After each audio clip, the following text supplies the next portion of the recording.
Okay, this is a replay from Frank's 80th birthday dinner. Not sure if it's going to work or not, but after 10 o'clock, and I'm on my fourth bourbon, so it should work pretty good. But I thought that you should see it if you missed it on with all the sibs. And I started writing this thing before the last reunion in Catskills. I was going to do a little shtick on each of the siblings, and then I realized, well, okay, Frank, I really didn't know that much about because I hadn't spent any time with him, and I knew his father-in-law's work on camp meeting on the radio in Cincinnati more, I think, than Frank and Janet. And so then if you think about Tom, that was tough because he's such a good guy and probably the closest of the sibs for me. And I couldn't think of anything really bad to get off on whatever. And then thinking, of course I had to avoid Mary because, that would be suicide. And so talking about Natalie and Janice, who I felt that they always had the same goal or end in mind, but in a totally different direction to get there. So that was okay. By that time I realized I didn't have anything to do, and so I didn't even get into Kathy. And so I went back to Frank because I did have something ready, and I'm going to read it to you as I hopefully sort of read it to the group on Frank's 80th birthday. And so here we go. And it says, let's start with Frank, naturally. I have no idea what philosophy is all about. Frank seems to. I don't know what philosophers do, but I do know that at times philosophers teach others to philosophize. Philosophize? Yeah. So all I can contribute to something way beyond me is that I can bring to light the origin of the subject and term philosopher. It goes way back, even before some of the philosophers you may recognize, like Aristotle, Socrates, and Plato.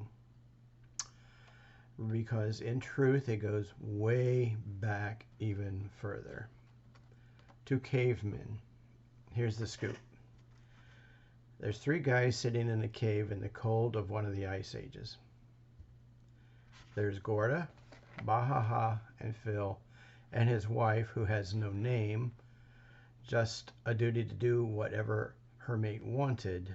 After all, he's the one that goes out to kill the beast for her to cook. The 3 fearless food gatherers get their courage from a drink they invented way before the wheel, because really what's more important?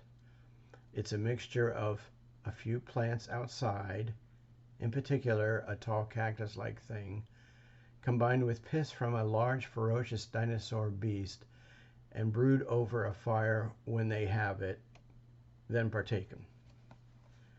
Well, they needed food one night, but were out of piss for their encouraging piss drink, and agreed to all go out to get some.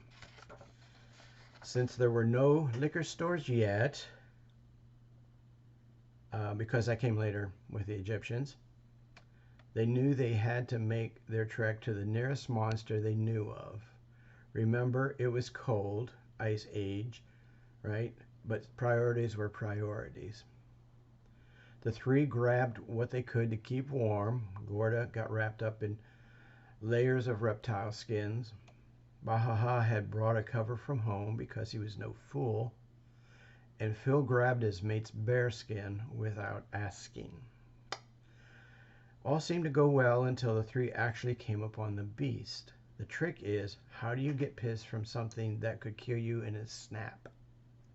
But somehow the god, like Zima, was with them, and this monster positioned himself to let go. Gorda was elected to catch what he could in the piss catcher made from mammal skin. And he did. But the beast heard him and saw him. Well, Gorda sacrificed himself to save the others. At least that's what Phil told his woman when the two survivors, both naked from losing their wraps, when they threw up their arms in a total child screaming fear. "Where's my bearskin?" she asked. "Well, the great god Zima told me that he would save me if I gave it to him." "Where's my bearskin?" she asked again, but a little louder. "Well, I felt I would be a better person for you if I came to you a better person, the way I was put on this flat piece of dirt." He was trying his best to explain that he and Baha got scared shitless and ran for their lives. Baha, shaken from the adventure and a little scared of her, almost as much as of the beast, cowered in the corner of the cave. Phil was trying like the devil yet to be named to come up with a palatable reason on what happened to her bearskin. "Where's my bearskin?" yelled the mate. Baha, in panic and slurring his words because he had had way too much Pilsner, broke, "Phil lost the fur. Phil lost the fur," he blurted out.